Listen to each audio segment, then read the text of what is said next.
Today I'm going to talk about the 4 things that I think are essential to building your skills as a writer.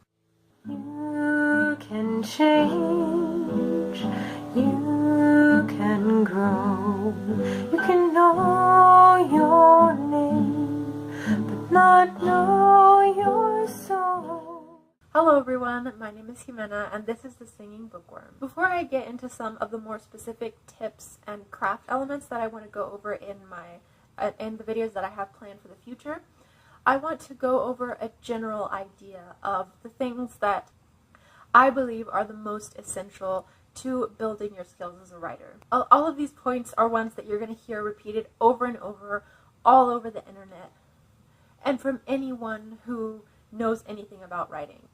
But I want to delve a little deeper into each one. Number 1 is the most obvious. Write. In order to build your skill in any area, you need to practice. It's not enough to just write whenever inspiration strikes, because if you don't write consistently, you're not going to build on the skills that you are developing. You're not going to build on what you've already accomplished. You're going to have to start over every time you take up writing again. Obviously, I'm not saying don't ever take breaks. That would be hypocritical. I take breaks all the time. I feel really bad when I do that, which is probably not that healthy. Breaks are fine.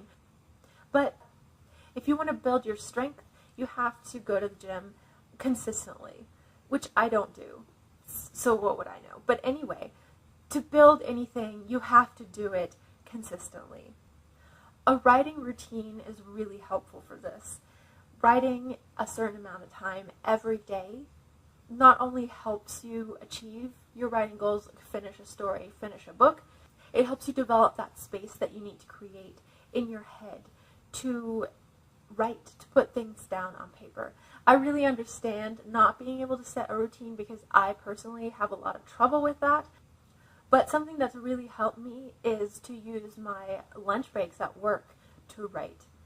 Even if it's only 10 minutes, 15 minutes, that really helps me progress. I got through an entire round of revisions, mostly writing during my lunch breaks. If you don't write consistently, it's going to be really hard not only to finish a project, but also to build your writing skills. Number 2 is read. You also hear this piece of advice all the time.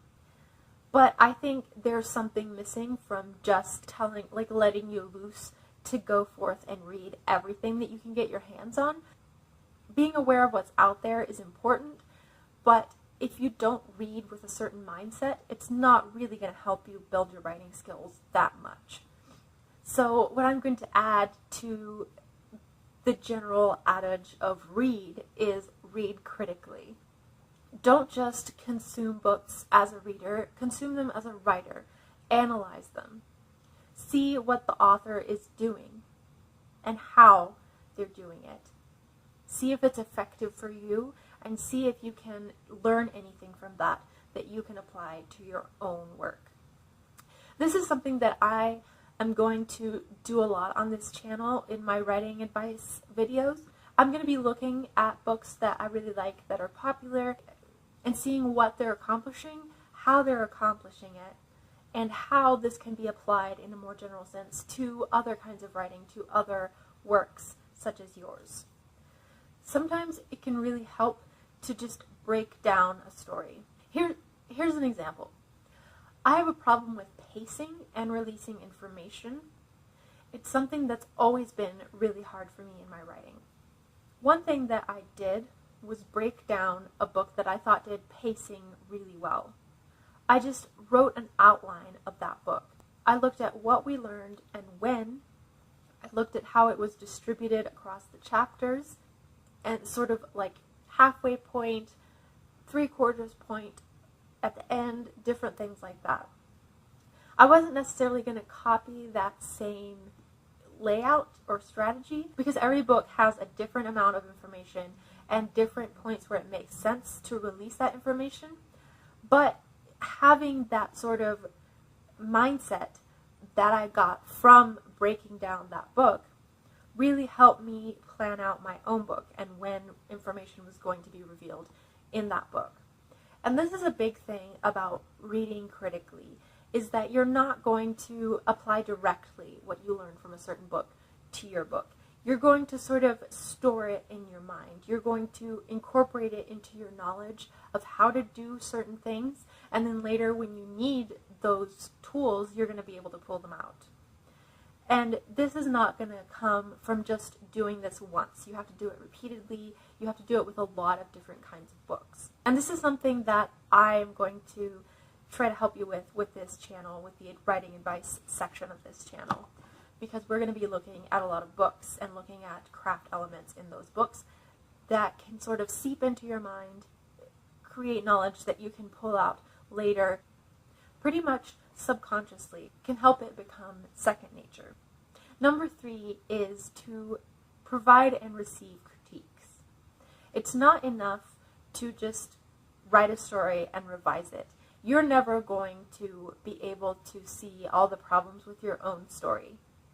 It's a lot easier to see the problems with someone else's story than with your own. And that's why critiquing, beta reading, workshopping is such a good tool. But it's not just about receiving feedback on your own book or story or project, because that's going to help you improve that one project. It's also about giving feedback.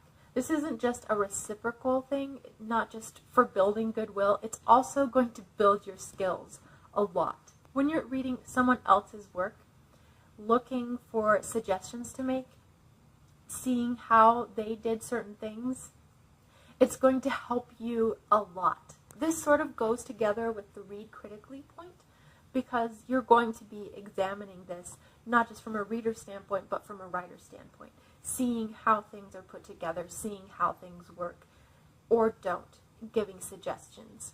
This is going to incorporate all those suggestions into your toolbox. It's going to teach you how to write better. It's going to teach you to avoid the mistakes that other writers are making.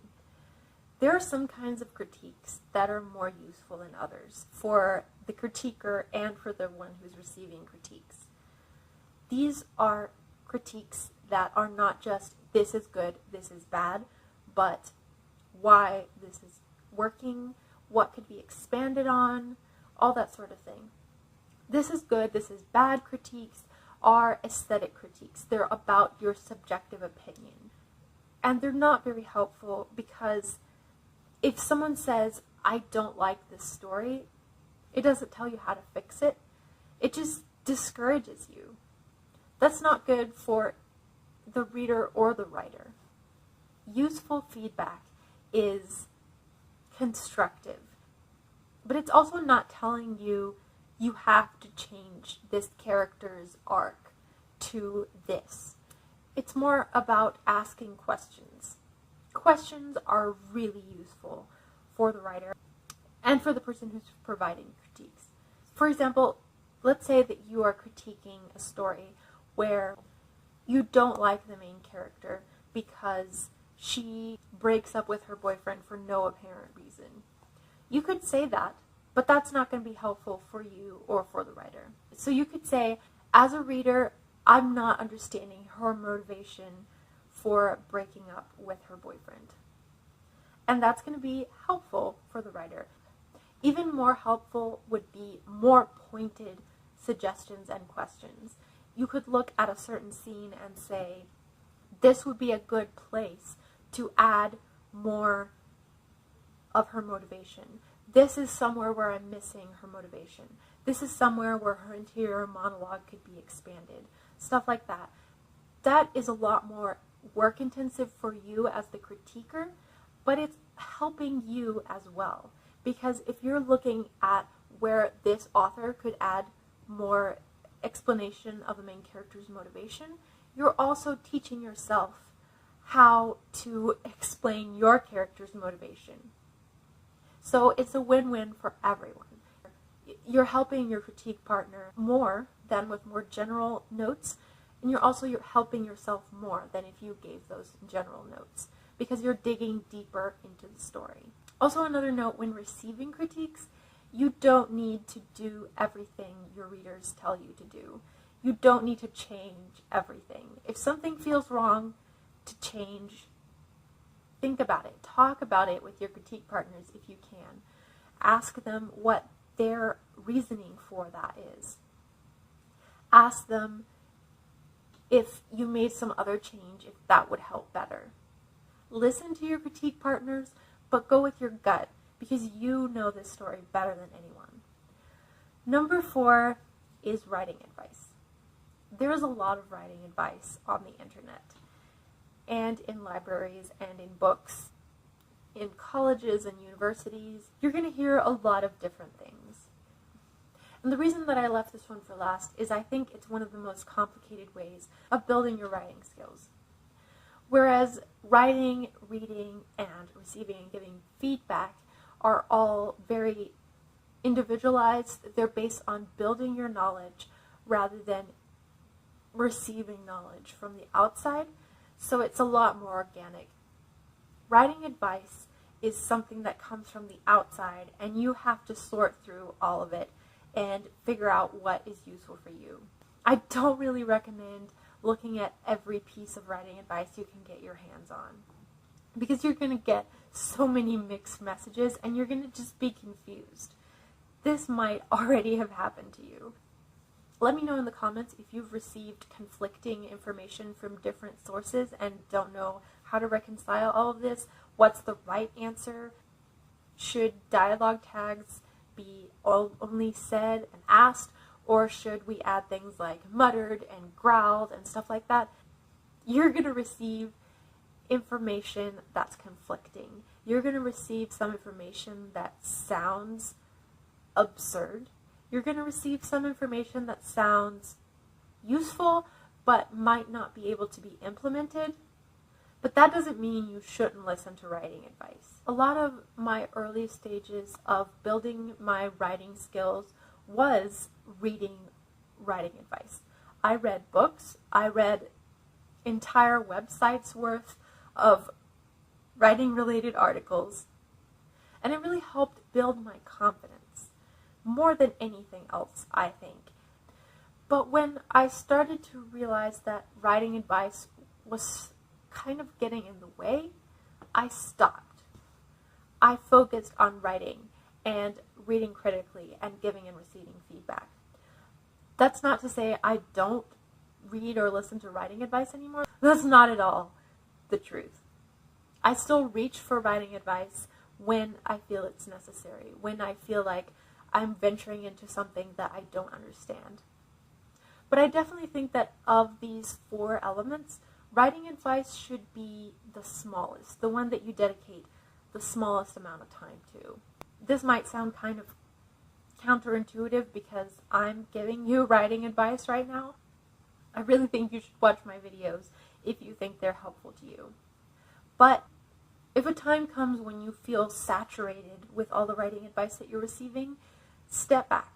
Focus on the other 3 elements. Or else you might feel paralyzed by all these different opinions that are circling around you. In my videos, I'm trying to not just focus on writing advice, on telling you what to do or not to do. I'm also trying to incorporate a lot of the critical reading aspect and maybe of the giving and receiving feedback aspect. So I'm trying to hit more of the points than just advice that's sort of coming at you overwhelmingly. You might wonder why writing classes or writing courses are not included in this list, but I think they are, because any good writing course should hit all 4 of these aspects of building your writing skills. A good writing course should make you write. It should make you give and receive feedback. It should make you read critically, and it should give you some writing advice, some tips, and some general guidance. So I do think writing classes are really useful, whether you are getting them over the internet or if you are taking a class in college. I have a bachelor's degree in creative writing, and it was extremely helpful, mostly because it built all of these different aspects.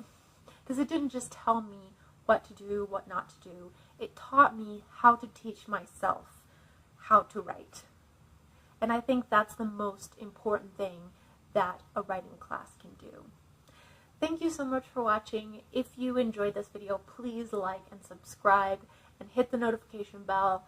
I'm going to be posting new videos every Thursday and reposting old videos every Tuesday from my alternate channel so that I have everything consolidated on this channel.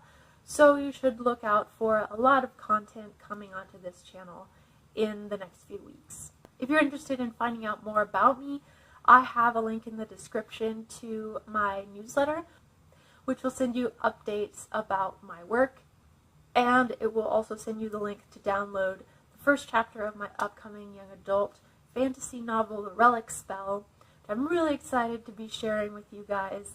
So yeah, subscribe to this channel, sign up to my newsletter, and I will see you next week.